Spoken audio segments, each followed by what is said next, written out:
అనేక సంవత్సరాలుగా 20 సంవత్సరాలు ఈ పార్టీ అధికారంలో లేకుండా తెలుగు ప్రజలతోటి తెలుగుదేశం పార్టీతోటి ఇక్కడ ఉన్నటువంటి ప్రజలకు ఉన్నటువంటి ప్రేమ, అనురాగం, ఆప్యాయత, మమత, మమకారాలు మనం చాలా స్పష్టంగా చూసాం. అలాంటి జాతీయ అధ్యక్షుల వారికి సమయభావం వల్ల సారు ప్లీజ్ సిట్ డౌన్. వేదిక పైన అందరూ కూర్చుంటే కొద్దిగా మీరందరూ పక్కకు వచ్చేయాలి, అందరూ కూర్చోవాలి. ఆహ్వానితులు కాని వారు వేదిక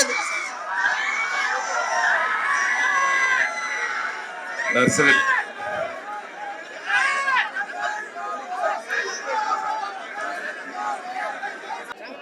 బక్కన్ గారు ఈ వేదిక మీద ఆహ్వానితులు కాని వారు దిగవలసిందిగా విజ్ఞప్తి చేస్తున్నాను.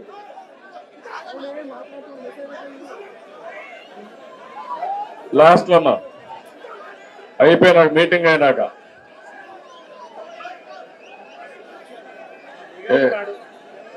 రాగలుగుతారా లేదా? నర్సిరెడ్డి రాలేకపోతే నేను మాట్లాడతాను. ఓకే,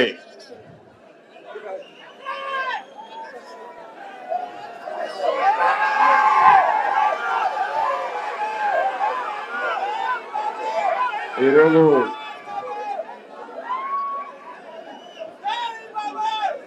మొట్టమొదటిసారిగా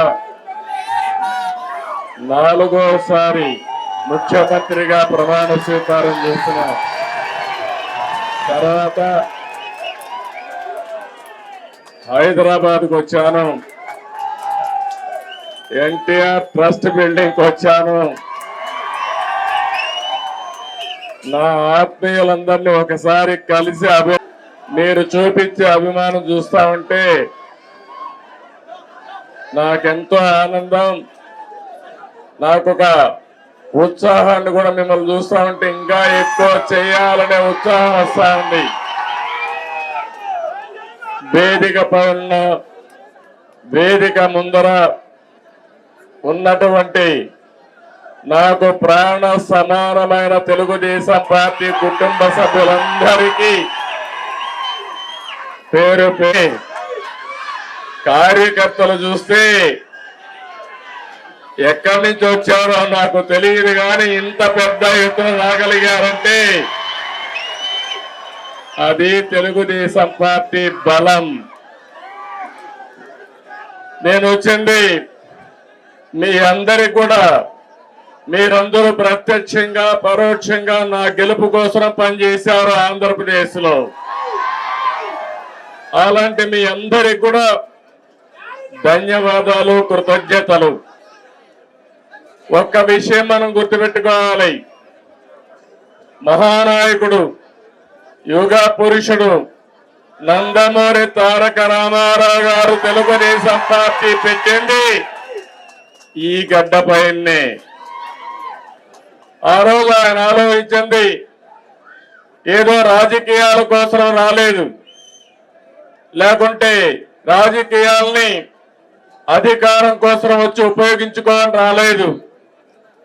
తెలుగు జాతికి అన్యాయం జరిగింది, నా జాతిని కాపాడుకోవాలని ఏకైక లక్ష్యంతో ఎన్టీ రామారావు గారు వచ్చారు.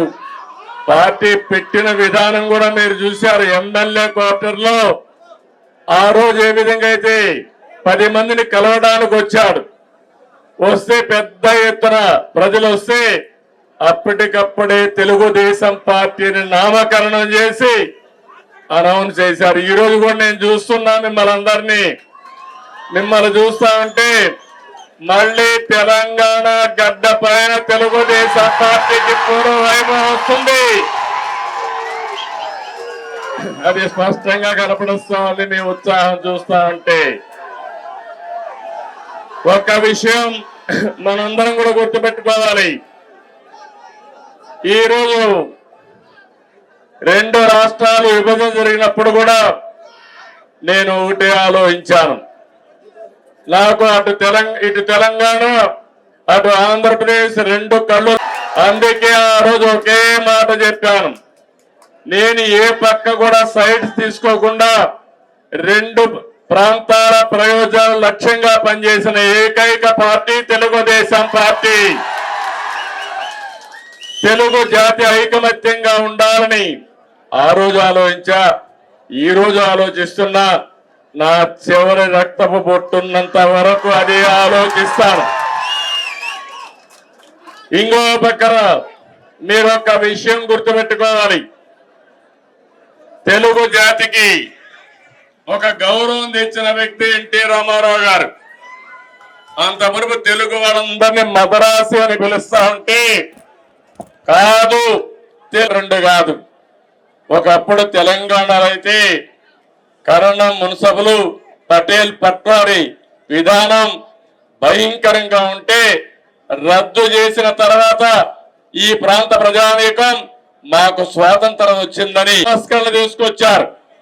మొట్టమొదటిసారిగా దేశంలోనే సంక్షేమానికి నాంది పలికిన ఏకైక నాయకుడు నందమూరి తారక రామారావు గారు అని కూడా నేను మీకు తెలియజేస్తున్నా. ఆ తర్వాత ఈరోజు మనం పార్టీలో చూస్తా ఉంటే ఎక్కడ చూసినా 20 ఏళ్ళయింది అధికారం పోయి 2004, ఈరోజు 2024 అధికారం పోయిందే గాని మీలో పట్టుదల తగ్గలేదని చెప్పి నేను మీకు తెలియజేస్తున్నా. రోజు రోజుకు అభిమానం పెరుగుతా ఉంది. కొంతమంది నాయకులు పోయారు కానీ కార్యకర్తలు మాత్రం పోలేదు. ఇది ఎవ్వరు కూడా తుడిచి పెట్టలేరు. ఏ విధంగా అయితే నందమూరి తారక రామారావు గారు తెలుగు జాతి ఉన్నంత వరకు తెలుగు వారి గుండెల్లో ఉంటారో, అదే విధంగా తెలుగు జాతి ఉన్నంత వరకు పసుపు జెండా ఎగరతానే ఉంటుంది. అయితే ఈ సందర్భంగా మనం కొన్ని విషయాలు కూడా మాట్లాడుకోవాలి. అది నా జీవితంలో ఎప్పుడూ జైల్లో ఉండి చూసి నేను చేసిన పనికి, నేను చేసిన అభివృద్ధి గుర్తుపెట్టుకొని నాకు సంఘీభావాన్ని తెలియజేశారంటే ఆ రోజే నేను అనుకున్న మరిచిపోలేని అనుభవం అని చెప్పి నేను మీకు తెలియజేస్తున్నా.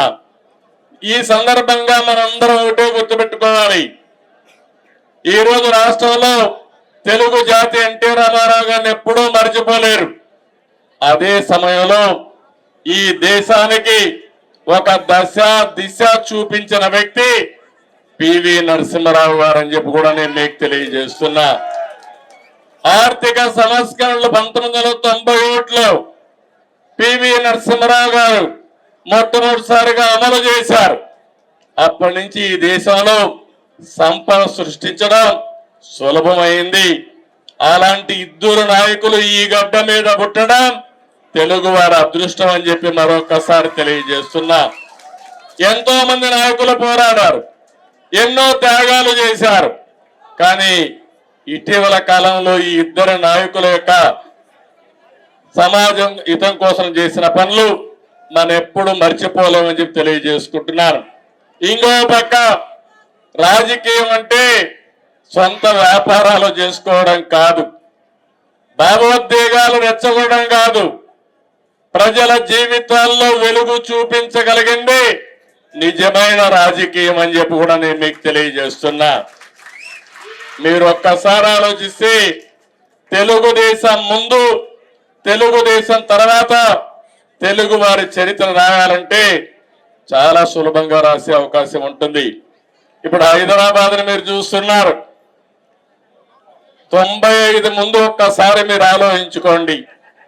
జూబ్లీ హిల్స్ ఇదే డెడ్ ఎండ్. అప్పుడు ఇప్పుడు చాలా మంది మిత్రులు, పత్రికా విలేకరులు వచ్చారు.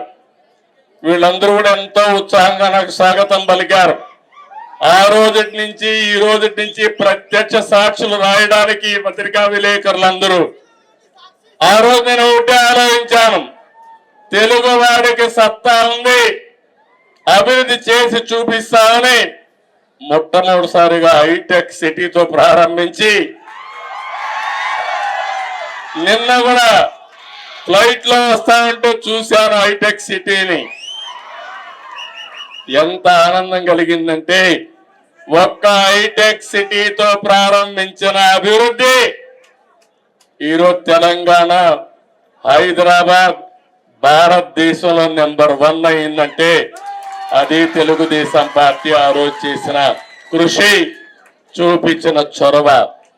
ఏ రాజకీయ నాయకుడికైనా, ఏ పార్టీకైనా దీనికంటే కూడా ఏ తృప్తి ఉండదని చెప్పి నేను మీకు తెలియజేస్తున్నా. ఆ రోజు చాలా మంది అన్నారు ఔటర్ రింగ్ రోడ్డు 8 లేనే వస్తానన్నాను. ఇప్పుడు మీరందరూ కూడా మర్చిపోవచ్చు, కొంతమంది గుర్తుండకపోవచ్చు. కానీ నా మనస్సాక్షిగా ఆలోచించినప్పుడు నేను చేసిన పని నా మనసుకు ఆహ్లాదం ఇస్తుంది, ఆనందాన్ని ఇస్తుంది, తృప్తిని ఇస్తుంది అని చెప్పి కూడా నేను మీకు తెలియజేస్తున్నా. ఒక ఎయిర్పోర్ట్ కానీ ఇవన్నీ కూడా ఆ రోజు దూరదృష్టితో ఆలోచించి మనం చేశాం. నాలెడ్జ్ ఎకానమీకి నాంది పలికాం. చాలా మంది నాలెడ్జ్ ఎకానమీ అంటే ఎక్కడన్నారు, దానికి చిరునామాగా హైదరాబాద్ తయారు చేసిన ఘనత, ప్రారంభించిన ఘనత తెలుగుదేశం పార్టీది. అదే సమయంలో ఆ తర్వాత వచ్చిన అన్ని రాజకీయ పార్టీలను అభినందిస్తున్నా. కాంగ్రెస్ పార్టీని ఆ తర్వాత 10 ఏళ్లున్నారు, 3 ముఖ్యమంత్రులు వచ్చారు, ఎవరు కూడా చెడగొట్టల. తర్వాత టిఆర్ఎస్ వచ్చింది, 10 ఏళ్లున్నారు, వాళ్ళు కూడా చెడగొట్టల. ఇప్పుడు మళ్ళా కాంగ్రెస్ వచ్చింది, రేవంత్ రెడ్డి గారు ముఖ్యమంత్రి అయ్యారు, మళ్ళా అభివృద్ధిని ముందుకు తీసుకుపోతున్నారు. అందుకే నేను నిన్న కూడా నేను ముఖ్యమంత్రి అవుతానే నేనే లెటర్ రాశాను రేవంత్ రెడ్డి గారికి, గౌరవ ముఖ్యమంత్రి గారికి.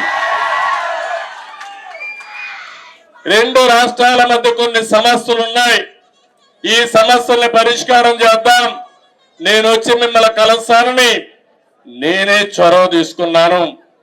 దానికి తెలంగాణ